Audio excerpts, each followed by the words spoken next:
In today's video, we're going to be going over 5 things that are going to help you immediately compete better. The whole purpose in this is pattern recognition.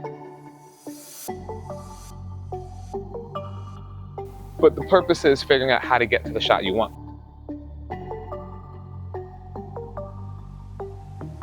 So let's get started with today's video.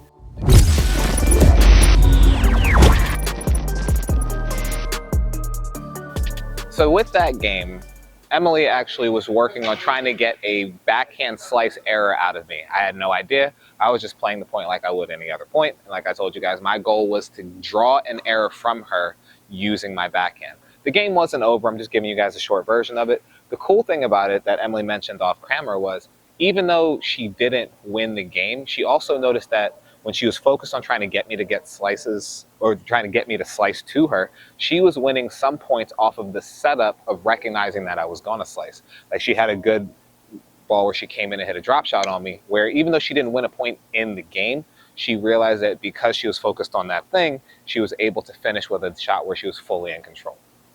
Now, moving on to our last 2 drills, we're working on serving and we're working on returning.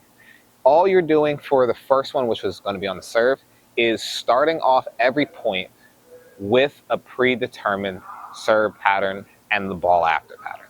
So example would be most commonly serving out wide and then hitting the next ball to the open court. Most people fail to plan on the shot that they have the most control over, which is the serve. Hit the serve in the box is not a goal. Hit the serve and start the point. Not really a goal when we talk about improving your ability to compete. So every serve that you hit, you're going to have a target, and every ball that comes back after you serve, you're going to have a target. So your first 2 shots are going to be what you're trying to work on the most. And then from there, play the point out, but you're practicing starting the point off exactly the way you want. Quick side note, if you want to just practice the 2 shots, you can also do that, but sometimes your returning partner is going to get bored just working on hitting returns and not really playing them out. So those are your 2 options. Hit a serve and then hit your second shot to wherever you want to do it and then play the point out, or just hit and then hit your second shot and then start over.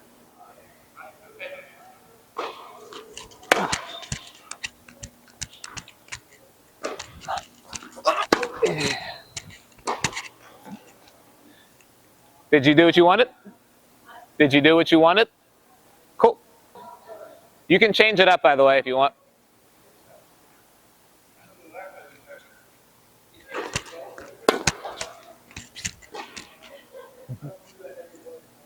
Is it more important to hit a forehand where you want or just get the second shot where you want? Because sometimes trying to hit your favorite shot costs you the point.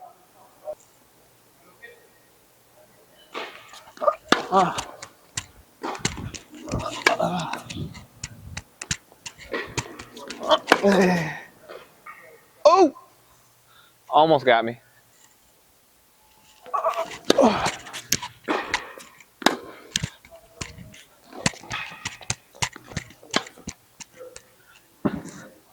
That was a really good return.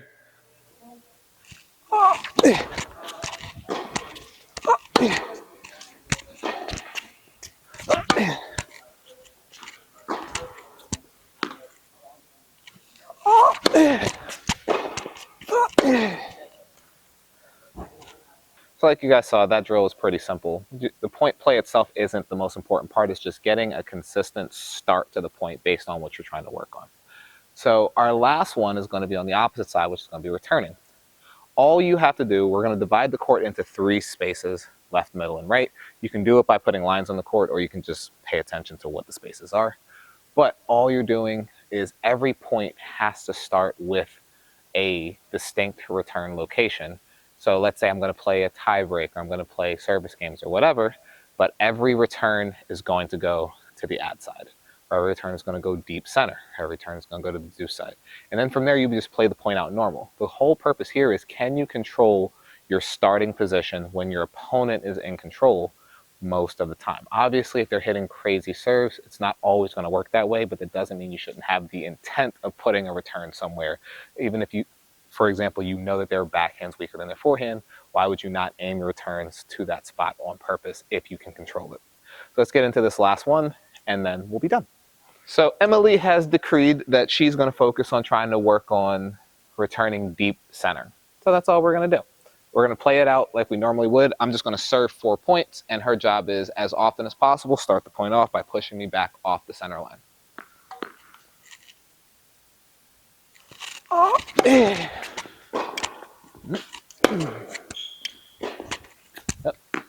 So she got center, but it wasn't really deep enough to neutralize me. And then we just play the next point.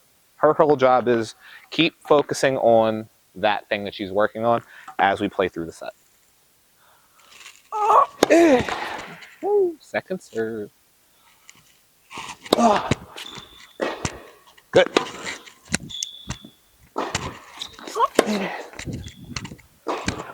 Yep. I don't like you making me look bad on camera. Good shot. Great shot. All right, let's just do one more. So it's 1-1. You ready? Can I draw the error on the serve? Or I can fault.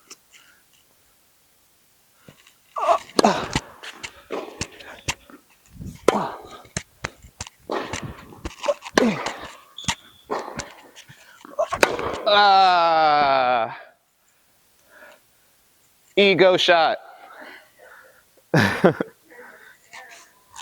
But if we were to play a whole game of that, you would improve it because you're only working on one thing. You're not evaluating the serve. You're trying to work on returning center. But that's going to wrap up today's video, guys. I hope it was helpful. As I said, this is all about just learning little tricks to help you compete better.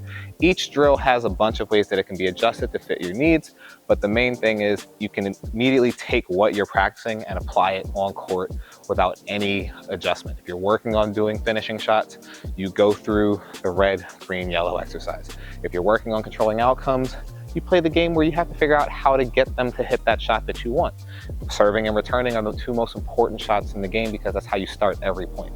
It's a bunch of different ways to play around it, and you can change it around to suit your needs. I hope this was helpful. As I said before, if you know anybody who would benefit from this, please send it off to them. By the way, congratulations to the team. We crossed 12K. Thank you to everybody that subscribed and joined us. But until the next video, I'll catch you guys in the next one.